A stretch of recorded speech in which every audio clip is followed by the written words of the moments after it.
Hi guys, Mark here for KetoKitchenCollection.com, the home of the Dynamic Keto Meal Plan. And today's question is, why am I gaining weight on a keto diet? Well, in short, the reason you're gaining weight on a keto diet is that you're eating too much food. Now, we'll look into that in a little more detail so we can understand why that is and what we can do about it to get that weight loss moving in the right direction. Okay, so when it comes to a keto diet, what we're doing is getting the bulk of our energy needs from fat. So it's either fat that's in the diet and the food that we eat, or it's body fat that we've got stored on ourselves. Okay, so throughout the day, you've got a certain amount of energy requirements just to keep you alive and functioning and do the things you do. If you get enough fat in your diet when you're in ketosis that it can satisfy those energy needs that you have through the day, then you're going to maintain your body weight. If you have too little fat in the diet to maintain those energy needs that you have through the day, it's going to start tapping into your body fat stores. All right, and it's going to liberate the fat from its stores, convert it into ketones, and those ketones are going to be used by your body as energy so that you can get everything done that you need to in the day. That's how you lose weight.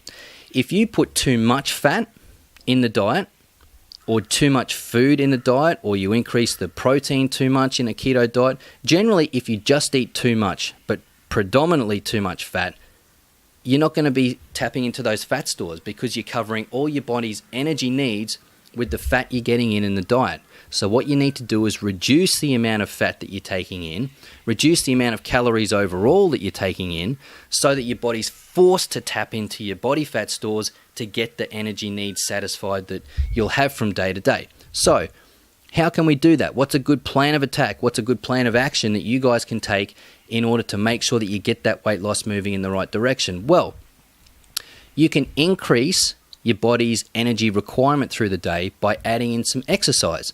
If you do some steady state cardio, so if you go for a jog or a walk around the block, doesn't have to be too hardcore. If you're new to exercise, just go for a 15 or 20 minute walk around the block a few times a week.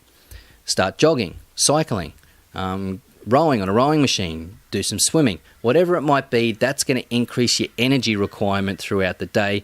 And so if you're keeping your food the same, but you're increasing your energy requirement, chances are your body may have to tap into the fat stores in your body to satisfy that energy requirement. So simply adding in some exercise can kickstart you into that weight loss without you even touching the amount of food that you're eating. Now, if you find that that doesn't work or exercise isn't on the cards for you at the moment, what you can do is reduce the amount of food you're eating in two ways you can do that, or two ways that you can measure that. So if you're not tracking all the food you're eating, if you're not counting calories and your carbs and your fat and your protein, that's not necessarily a bad thing. You don't have to do that. But with all the meals that you eat, simply have smaller portions. That's all you need to do.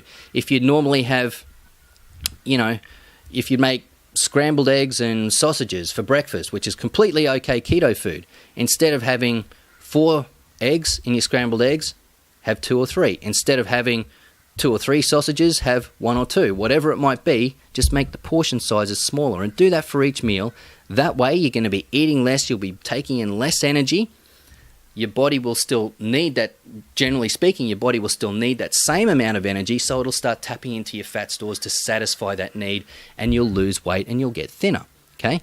If you are counting your calories, this is often a way that you can, again, you don't have to count calories, but by doing so, counting the calories and the macronutrients, being the carbs, the fat, and the protein in your food, it allows you to really pinpoint problems and ascertain a very clear path to getting that weight loss going. So if you know that you're taking in, for the last week, you've averaged 2,200 calories per day, drop that by 10% down to between 1,900 to 2,000 calories per day for the next week or 2 weeks moving forward.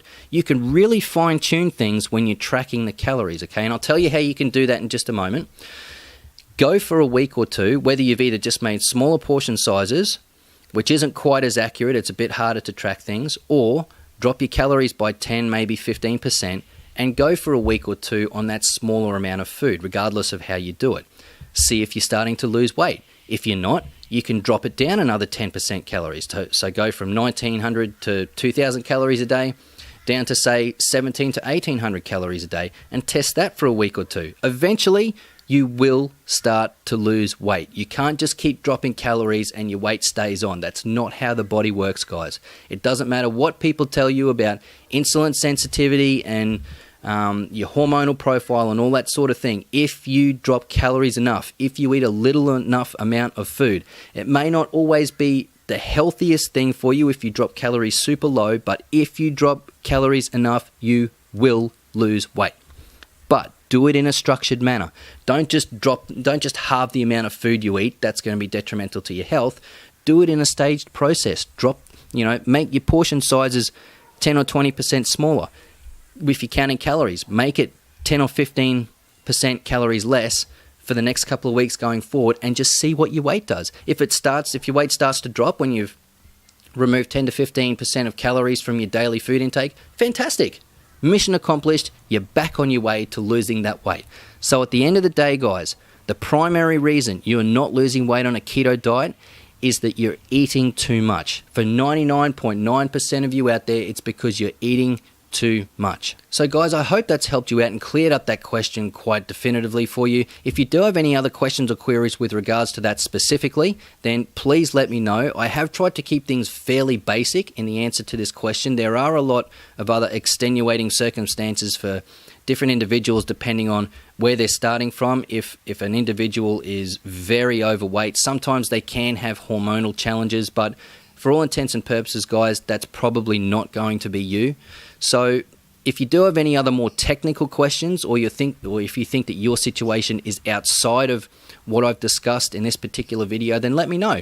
You can contact me directly. There's a link in the information below. It'll take you to the website where there's a very quick and easy form. You can send your question to me directly. I'll answer you directly, or if you'd like to, I can put your question and answer in a video just like this one. So I'd love to hear from you guys. I'd love to hear what your experience is on how you kick-started your weight loss with your keto, if you ever hit a plateau or were having trouble with that. So please join the conversation below. Thank you very much for watching the video all the way through. I appreciate you guys and the time you've given me. My name's Mark from KetoKitchenCollection.com, and I'll see you guys on the next one.